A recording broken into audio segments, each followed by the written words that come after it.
കേരളത്തിൽ ആദ്യമായാണ് അന്തർ സംസ്ഥാന ഹൃദയമാറ്റ ശസ്ത്രക്രിയ നടന്നത്. കായംകുളത്ത് അപകടത്തിൽ മരിച്ച 1-ാം വർഷ ബിരുദ വിദ്യാർത്ഥി പ്രണവിന്റെ അവയവങ്ങൾ 9 പേർക്ക് ജീവൻ പകർന്നു.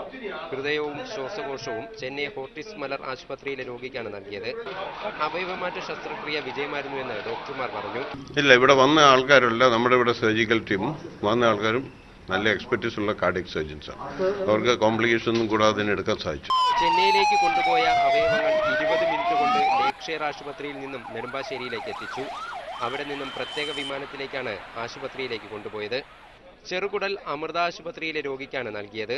കരൾ മാറ്റിവെച്ചത് കാസർഗോഡ് സ്വദേശി രാധാകൃഷ്ണനാണ്. വൃക്കകളിൽ ഒന്ന് ലേക്ഷെയർ ആശുപത്രിയിലെ ആലപ്പുഴ സ്വദേശി രാമചന്ദ്രനും മറ്റൊന്ന് കോഴിക്കോട് മെഡിക്കൽ കോളേജിനും നൽകി. കണ്ണുകൾ ദാനം ചെയ്തത് അങ്കമാലി കണ്ണ് ബാങ്കിലേക്കാണ്. സംസ്ഥാനത്തിന്റെ അവയവമാറ്റ ശസ്ത്രക്രിയ രംഗത്ത് പുതിയൊരു അധ്യായമാണ് ഇന്നിവിടെ കുറിക്കപ്പെട്ടത്. ഒരു ദിവസം ഇത്രയേറെ അവയവങ്ങൾ ഒരുമിച്ച് മാറ്റിവെക്കുന്നത് ആദ്യമായാണ്. ക്യാമറ പേഴ്സൺ അഫ്സൽ രാജിനോടൊപ്പം JK അൻസാർ, മീഡിയ 1, കൊച്ചി.